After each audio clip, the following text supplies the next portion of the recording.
Hello friends, नमस्कार। आज हम अनुपात समानुपात के पार्ट नंबर 5 देखेंगे। अब इसमें देखिए a प्लस बी अनुपात बी प्लस सी अनुपात सी प्लस ए बराबर 3 अनुपात 4 अनुपात 5 दिया है। ये इसको हम सॉल्व करेंगे। देखिए यहाँ पे दिया है a प्लस बी बराबर 3 अनुपात और b प्लस सी 4 अनुपात और c प्लस ए 5 अनुपात। इसको 3x मान लेते हैं और b प्लस सी को 4x और c प्लस ए को 5x मान लेते हैं और सबको जोड़ देते हैं। इधर देखिए 2b है, 2c है, 2a है, तो क्या हो जाएगा 2a plus 2b plus 2c। इधर क्या है 5 4 9 3 12x।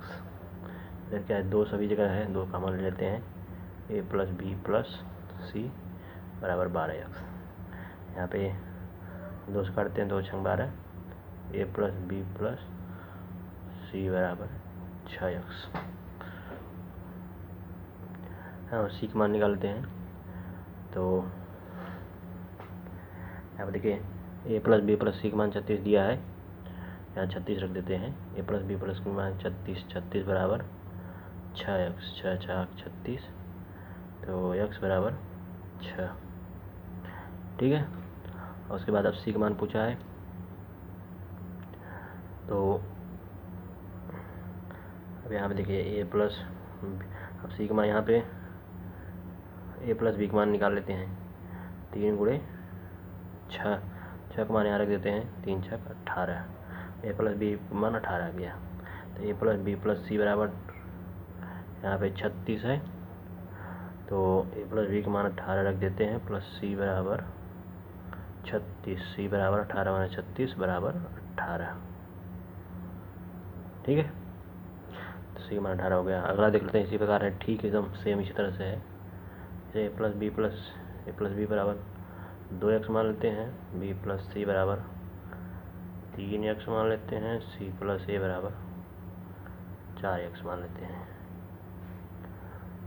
उसके बाद इसको जोड़ देते हैं, यहाँ पे हो जाएगा उसी तरह 2a प्लस बी प्लस सी हो जाएगा। और इधर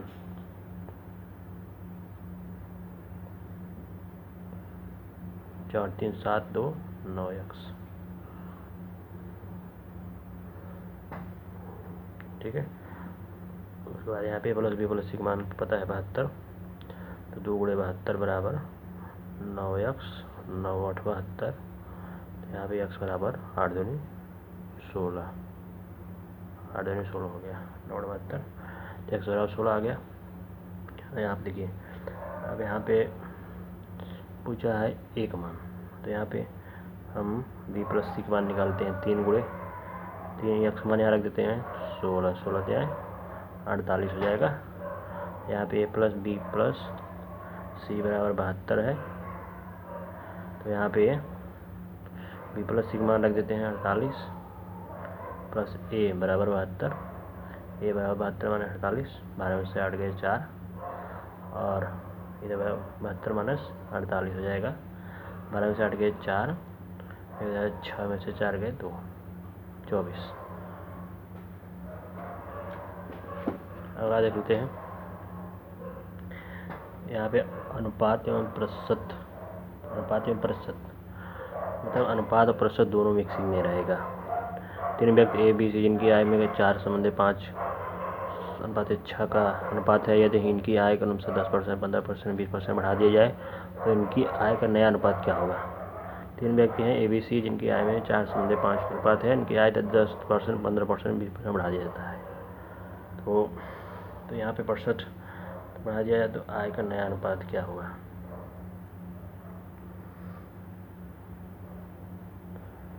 तो इसको सीधा सीधा देख लेते हैं।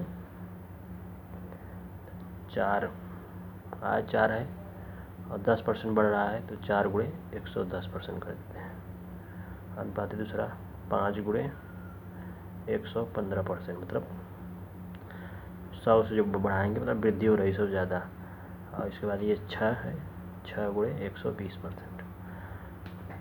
सब काट देते हैं, 5 से कट जाएगा, 5 दूनी 10, 5 दूनी 10, 5 दूनी 10, 5 ते 15, 5 दूनी 10, 5 चौक 20, 22 चौक 88, 22 चौक 88, 88 अनुपाते 5 ते 15, 5 दूनी 10, 1 11, ये 6 चौक 24, 6 दूनी 12, 6 चौक 24, 6 दूनी 12, 12 2 14, ठीक है। ये अनुपात नया अनुपात आ गया।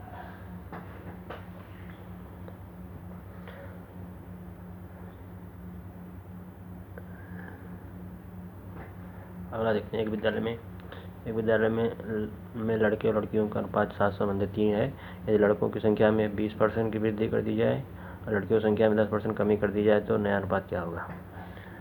तो इसमें देखिए ठीक उसी तरह से लड़के या लड़कियों का अनुपात 7:3 है। इनकी संख्या में 20% वृद्धि कर दी जाए, लड़कियों की संख्या में 10% कमी कर दी जाए। तो लड़कों की संख्या 7 है, इनकी कितना वृद्धि हो रही है 20%, मतलब 120% हो गया अनुपाते। और लड़कियों की संख्या में 10% वृद्धि हो रही है। तो लड़कियों का अनुपात 3 है, 3 × 110%, 10% कमी हो रही है, मतलब तो यहाँ 90 हो जाएगा, तो कमी हो जा रही। तो यहाँ पे काट देते हैं 3 से कट जाएगा 3 चौक 12, ठीक है, 3 चौक 12, 1 0 0 से कट गया, तो 7 चौक 28 अनुपाते 9, ठीक है। अब यहाँ से हम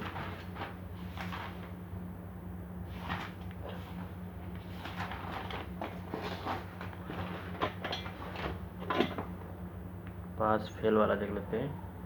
एक विद्यालय में लड़के और लड़कियों की संख्या 3:5 का अनुपात है। यदि 70% लड़के और 40% लड़कियां परीक्षा में पास हुए तो कितने प्रतिशत विद्यार्थी परीक्षा में पास हुए।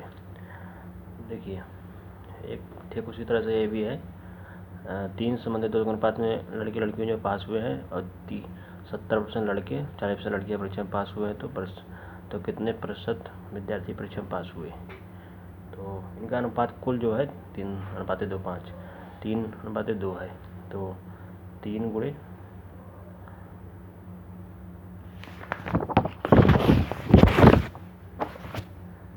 तो यहाँ पे देख लेंगे 3 गुणे 70 लड़के हो गए और प्लस 2 गुणे 40 लड़कियाँ बटे 3 2 3 मतलब कुल 3 धन 2। यहाँ पूछा है कितने प्रतिशत विद्यार्थी परीक्षा पास हुए, तो पास प्रतिशत।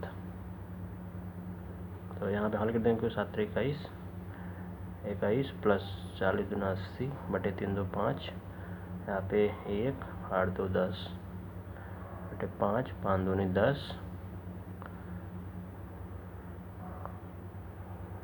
0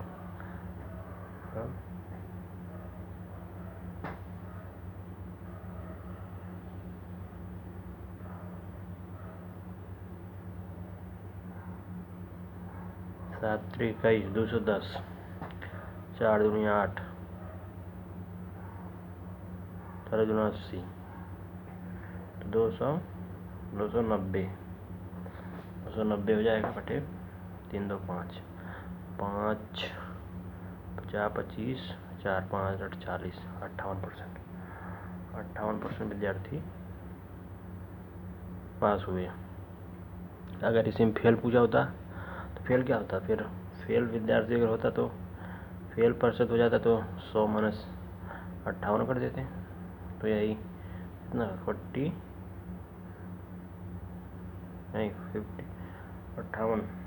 42% विद्यार्थी फेल हो जाते हैं। अगला इसी तरह से देख लेते हैं। एक विद्यालय में लड़के और लड़कियों की संख्या में 11:9 का अनुपात है। यदि 15 वर्ष से लड़के 25% लड़कियों को छात्रवृत्ति प्राप्त हो रही है तो कितने प्रतिशत विद्यार्थी छात्रवृत्ति प्राप्त हो रही है। ठीक उसी तरह से 11:9 का अनुपात है, 15% लड़के 25% लड़कियों को छात्रवृत्ति प्राप्त हो रही है, कितने परसेंट विद्यार्थियों को छात्रवृत्ति प्राप्त हो रही है। तो ठीक उसी तरह कर देते हैं। 11 लड़के हैं, 11 में 15% लड़कों को छात्रवृत्ति प्राप्त हो रही है, और प्लस 9 जो लड़कियां हैं उनमें 9 गुणे 25% लड़कियों को छात्रवृत्ति प्राप्त हो रही है, और ये पूरा अनुपात जोड़ देंगे 11 + 9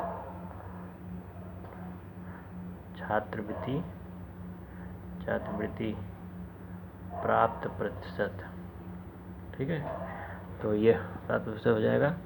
यहाँ पे इसको गुणा कर देंगे, 11 × 5 = 55, 11 × 1 = 11, 11 × 5 = 16, और यहाँ पे 9 × 5 = 45, 5 हाथ में 4, 9 × 2 = 18, 4 = 22, और 11 × 9 = 20, 5 × 5 = 10, 6 × 2 = 8, 1 × 9, 2 × 1 = 3 बटे 20, 2 × 1 = 2, 2 × 9 = 18, 2 × 5 = 10, 19.5%। इतना वर्ष से इतना कुछ छात्रवृत्ति प्राप्त हुई है। अब कितने को नहीं प्राप्त हुई है, तो वो ये 100 में से इसको घटा देते होंगे तो हो जाएगा वो भी। ठीक है, अगला क्वेश्चन देखते हैं।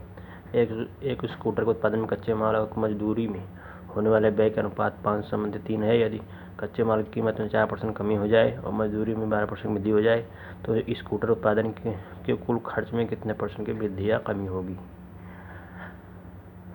अब देखिए, ठीक उसी तरह से ये भी है प्रतिशत वृद्धि, तो इसका प्रतिशत निकाल लेंगे। देखिए, स्कूटर के उत्पादन में कच्चे माल में होने मजदूरी में होने वाले व्यय का अनुपात इतना है, और कच्चे माल की कीमत में तो खर्च क्या होता है, खर्च जो है व्यय और व्यय का अनुपात और उसके कीमत, व्यय गुणे कीमत करते हैं तो खर्च आ जाता है। तो व्यय जो है 5 है, और उसमें पहले उसके देखिए कच्चे माल का व्यय क्या है, 5 है। कच्चे माल का व्यय क्या है, कच्चे माल का व्यय 5 है, और मजदूरी में जो है व्यय 3 है, और कच्चे माल की कीमत में 4% कमी हो गई, 5 × 4, लेकिन इसमें माइनस में रखेंगे, कमी हो रही तो माइनस में रखेंगे, और उसके बाद प्लस 3 × 12% की वृद्धि हो रही थी, इसको प्लस में रखेंगे। ठीक है, और बटे 12 - 8, 12 - 8 क्या है, 5 × 4 = 20 - 20 और 12 × 3 = 36 बटे 12 में से 8 गए 4। अब यहाँ पे 16 हो जाएगा, 16 बटे 4, 4 से होगा 16, तो 4%। 4% कैसे आ गया, 5 दूनी 5 × 20 - 2 आते हैं 36, 16 8 दूनी 16, 2% दी। अच्छा 12 में से 8 गए 4 है। यहाँ पे जो है इसके जुड़ेगा है 5 3 8। अच्छा, इसके नीचे ये नहीं वृद्धि नहीं रहेगा, ये अनुपात रहेगा व्यय का अनुपात पहले वाला, तो 5 + 3 यहाँ पे 8 हो जाएगा, 8 दूनी 16, 2% का जो है वृद्धि होगा, क्योंकि प्लस में आया इसलिए वृद्धि हो जाएगा। एक परिवार का चावल, तेल और मछली में होने वाले व्यय का अनुपात 17 13 10 है। यदि इनके मूल्य में क्रम